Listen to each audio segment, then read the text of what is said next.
এটা breaking news শিৱসাগৰৰ ৰুদ্ৰসাগৰত তেল পৰিবাহী টেংকাৰ দুৰ্ঘটনাগ্ৰস্ত সন্ধিয়া প্ৰায় 8 মান বজাত সংঘটিত হয় এই দুৰ্ঘটনা নুমলীগড়ৰ পৰা নাজিৰাৰ এটা তেল ডিপুলৈ তেল কঢ়িয়াই আনিছিল টেংকাৰখনৰ নম্বৰ হৈছে AS04 AC4991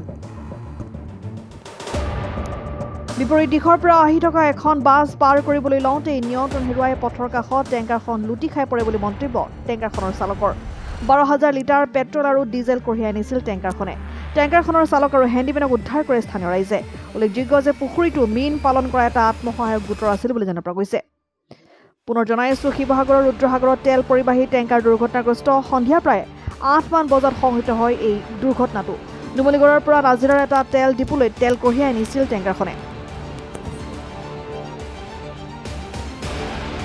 টেংকাৰখনৰ নম্বৰ হৈছে AS04 AC4991 বিপৰীত দিশৰ পৰা আহি থকা এখন বাছ পাৰ কৰিবলৈ লওঁতে নিয়ন্ত্ৰণ হেৰুৱাই পথৰ কাষত টেংকাৰখন লুটি খাই পৰে বুলি মন্তব্য টেংকাৰখনৰ চালকৰ 12,000 লিটাৰ পেট্ৰল আৰু ডিজেল কঢ়িয়াই আনিছিল টেংকাৰখনৰ চালক আৰু হেণ্ডিমেনক উদ্ধাৰ কৰিছে স্থানীয় ৰাইজে উল্লেখযোগ্য যে পুখুৰীটো মীন পালন কৰা এটা আত্মসহায়ক গোটৰ আছিল মই আহি আছিলো ৰাস্তাটো বিশেষকৈ এডোখৰ বহুত ভাল নহয় এইফালৰ পৰা চুপাৰ এখনো আহিলে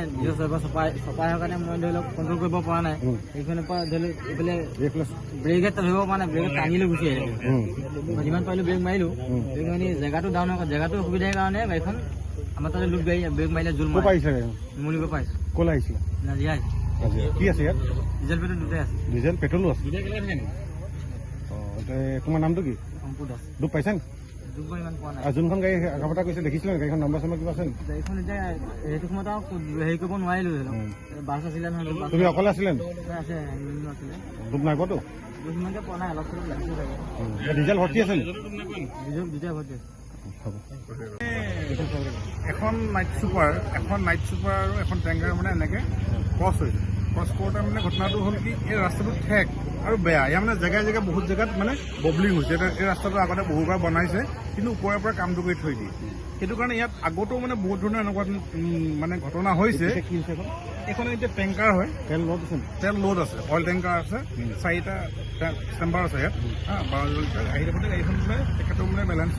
মানে ৰাখিব নোৱাৰি অলৰেডি সোমাই গৈছে আৰু এইটো হৈছে এটা ফিচাৰী এই মানুহঘৰৰ এটা ফিচাৰী আজি প্ৰায় আমি তেখেতলোকৰ লগত যোগাযোগ কৰি গম পালোঁ যে প্ৰায় 1,60,70,000 মান টকা তেখেতলোকৰ মাছ আৰু মানে ইয়াত জীয়াই থোৱা আছে শাক পাচলিও আছে আমি এটা কথা ক'ব বিচাৰিছোঁ যাতে এই ৰাস্তাটোৰ অৱস্থা ইমানেই শোচনীয় এইটো হৈছে মেইন 80 ৰোড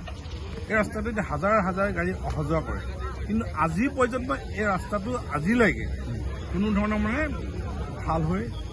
নুঠিল বনাই যায় ৰাস্তাটো আকৌ বেয়া হয়েই ৰাস্তাটো বহি কোনোবা কিবা চালক হেণ্ডিমেন দুখ পাইছে নাই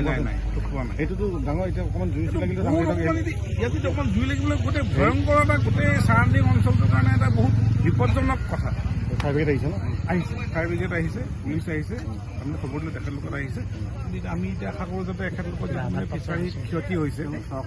যাতে তেখেতলোকে চৰকাৰী লোন লৈও মানে ফিচাৰী কৰিছে আৰু প্ৰায় আজি 4-5 বছৰ ধৰি মানে মৎস্য গোটৰ মানে পালন কৰি আহিছে যাতে তেখেতলোকে যদি ইয়াৰ যিখিনি মানে ক্ষতিপূৰণ পায় আমি তাকে আশা কৰোঁ কোনো আঘাতপ্ৰাপ্ত হোৱা নাই ন আঘাত হোৱা নাই news desk report N24 Assam